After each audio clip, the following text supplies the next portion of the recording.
Hi everyone, welcome to my channel. I am Mohammed Sohail. आज के इस वीडियो लेक्चर के अंदर हम समझेंगे क्लास 12 बिजनेस स्टडीज़ का chapter 4th, that is planning, उसका पार्ट सेकंड, जिसके अंदर हम प्रोसेस ऑफ प्लानिंग के बारे में जानेंगे और प्लानिंग के क्या क्या अलग अलग प्लान्स होते हैं उसके बारे में हम समझेंगे। इसका पार्ट फर्स्ट मैंने ऑलरेडी चैनल पर अपलोड कर रखा है। आपने अभी तक वो पार्ट नहीं देखा है तो उसको जाकर पहले देख लें। चलिए शुरू करते हैं प्लानिंग की प्रोसेस के साथ। जो प्रोसेस है उसके अंदर अलग अलग स्टेप्स फॉलो करे जाते हैं। एक एक कर हम इन सारे स्टेप्स को समझ लेते हैं। जो फर्स्ट स्टेप है वो है सेटिंग ऑब्जेक्टिव्स। किसी भी ऑर्गेनाइजेशन का जो पहला काम रहता है वो यही रहता है कि वो टारगेट सेट करके रखती है, ऑब्जेक्टिव्स बनाती है कि हम कैसे अपने गोल को अचीव कर पाएँ और एंड रिजल्ट्स तक बहुत अच्छी तरीके से हम पहुंच पाएँ। जैसे कि हम इसको एक एग्जाम्पल के थ्रू समझते हैं कि अगर कोई भी ऑर्गेनाइजेशन चाहती है कि उसकी सेल 20% बढ़ा देती है, वो ये उसका ऑब्जेक्टिव है कि उसकी सेल 20% तक बढ़ जाए, तो वो सेट करती है इस ऑब्जेक्टिव को। And second step that is developing premises, मतलब कि जो मैनेजर है वो मेक श्योर करके रखता है, एज्यूम करके रखता है रिगार्डिंग द फ्यूचर्स, उसकी प्रिडिक्शन कर लेता है कि क्या क्या हमारे फ्यूचर में हैपनिंग होंगी जो कि हमें नुकसान या फ़ायदा पहुंचा सकती है। जैसे कि वो फॉरकास्ट कर लिया उसने कि किसी भी पर्टिकुलर प्रोडक्ट की डिमांड बढ़ेगी कि घटेगी, कि कोई भी पॉलिसी चेंज आने वाली है, इंटरेस्ट चेंज आने वाला है, इन सभी को ही हम प्रीमिसेस कहते हैं। एंड थर्ड स्टेप है वो है identifying alternative courses of action, मतलब कि जब एक बार ऑब्जेक्टिव सेट कर दिए जाते हैं और फ्यूचर से रिगार्डिंग एज्यूम कर लिया जाता है, जो नेक्स्ट स्टेप आता है वो आता है कि जो हमारे पास वेरियस ऑप्शंस अवेलेबल है कि हम किस तरीके से अपने ऑब्जेक्टिव को अचीव कर सकते हैं, उसको हम आइडेंटिफाई करते हैं। एंड फोर्थ जो स्टेप है वो है इवेल्युएटिंग ऑल्टरनेटिव कोर्सेज, मतलब कि जो भी पॉजिटिव और नेगेटिव एस्पेक्ट्स होते हैं, जो भी हमने आइडेंटिफाई करके रखा है ऑप्शंस को, उसको हम इवेल्युएट करते हैं कि इसमें अच्छाइयाँ क्या हैं, इसमें बुराइयाँ क्या हैं, ये सब। And fifth step is selecting an alternative, मतलब कि जो भी हमने वेरियस ऑल्टरनेटिव्स आइडेंटिफाइंग करे थे और उसका इवेल्यूशन करा था, उसके अंदर से जो भी बेस्ट ऑल्टरनेटिव है उसको हम सेलेक्ट करते हैं। इसी के अंदर डिसीजन मेकिंग होती है बेस्ट ऑल्टरनेटिव को छांटने की। And sixth step is implementing the plan, मतलब कि जो भी प्लान है उसको हम एक्शन में लाएं, उसको इम्प्लीमेंट करें, वर्कर्स को डायरेक्शन दें कि किस तरीके से हमें वर्क करना है। एंड फॉलो अप एक्शन, मतलब कि जो भी हमने प्लान इम्प्लीमेंट करा है उसको हम टाइम टू टाइम चेक करते रहे, उस पर अपना आई कांटेक्ट बना के रखें कि जो वर्किंग है वो सक्सेसफुली हो रही है कि नहीं। ये थे प्रोसेस ऑफ प्लानिंग के 7 स्टेप्स। एंड अब चलिए समझ लेते हैं कि जो अलग अलग प्लान्स हैं उनके बारे में। सबसे पहले हम देखते हैं कि ये प्लान क्या होता है। It is a document that outlines how goals are going to be made. ये एक तरीके का डॉक्यूमेंट है जो कि हमें बताता है कि हम अपने गोल्स तक कैसे पहुंच सकते हैं और कैसे उसको अचीव कर सकते हैं अच्छी तरीके से। एंड अब देखते हैं हम कि difference between single use and standing plan. जो सिंगल यूज़ प्लान है और स्टैंडिंग प्लान से उनके बीच में क्या डिफरेंस होता है, इसको हम बेसिस के साथ समझेंगे। जो फर्स्ट बेसिस है वो है मीनिंग। जो सिंगल यूज़ प्लान है ये है this plan is used only once, मतलब कि ये प्लान जो यूज्ड होता है वो एक ही बार यूज्ड होता है। एंड जो स्टैंडिंग प्लान है वो है this plan is used again and again, ये अगेन एंड अगेन ये रिपीटेडली मैनर में यूज़ होता रहता है और ये रिपीट नहीं होता है सिंगल यूज़ प्लान। अब हम देखते हैं टाइम पीरियड के बेस पर। ये जो प्लान होता है सिंगल यूज़ प्लान, ये शॉर्ट टर्म के लिए होते हैं और जो स्टैंडिंग प्लान होते हैं ये लॉन्ग टर्म में यूज़ होते हैं। अब हम इसका स्कोप देख लेते हैं। जो सिंगल यूज़ प्लान का स्कोप है वो नैरो है और जो स्टैंडिंग प्लान का स्कोप है वो कंपैरेटिवली वाइड है सिंगल यूज़ प्लान से। अब हम इनके एग्जांपल्स देखते हैं। जैसे कि बजट, प्रोग्राम, प्रोजेक्ट्स, ये सब सिंगल यूज़ प्लानिंग के अंदर आते हैं।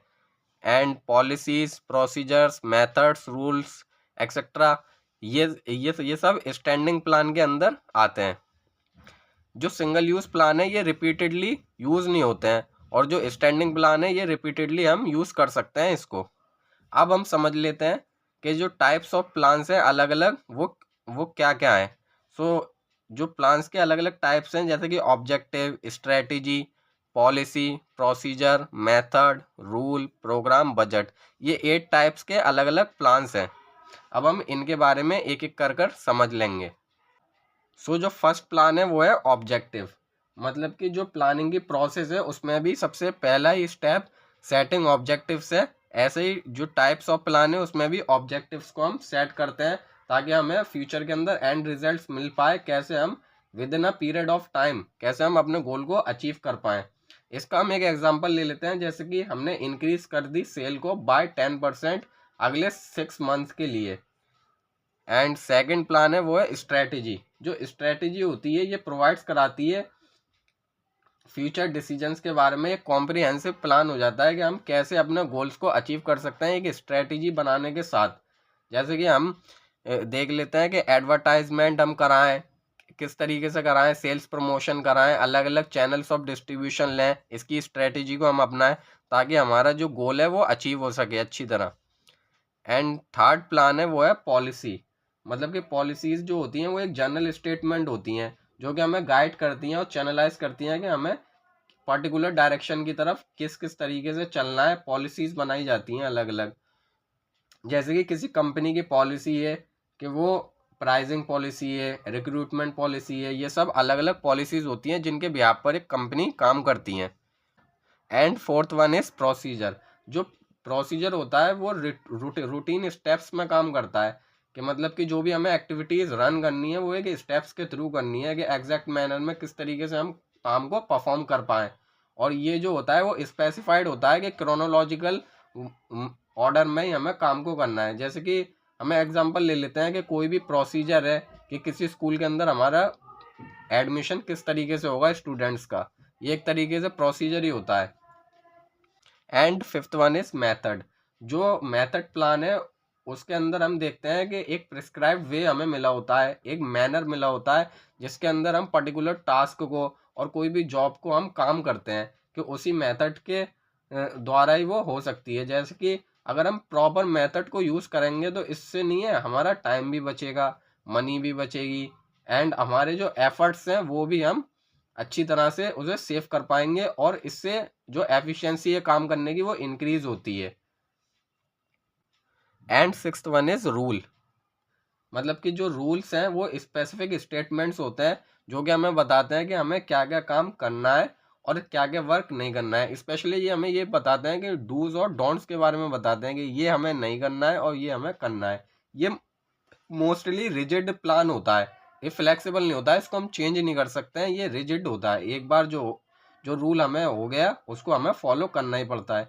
जैसे कि फॉर एग्जांपल के थ्रू हम समझते हैं कि जैसे कि एक ऑर्गेनाइजेशन में रूल रख दिया कि यहाँ पर स्मोकिंग नहीं करना है, सो एम्प्लॉयज़ है वो उसके अंदर चेंज नहीं ला सकते हैं बिल्कुल। एंड जो सेवन प्लान है वो है प्रोग्राम।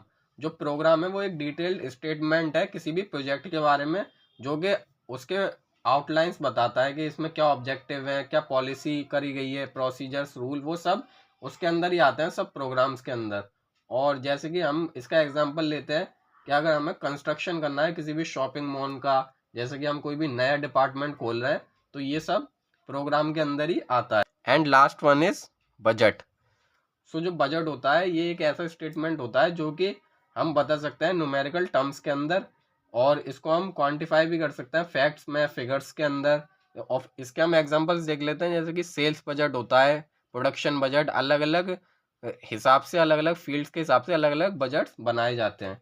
सो जो ये सब थे ये थे टाइप्स ऑफ प्लान्स जो कि सिंगल यूज प्लान्स के अंदर आते हैं, बजट, प्रोग्राम, प्रोजेक्ट्स।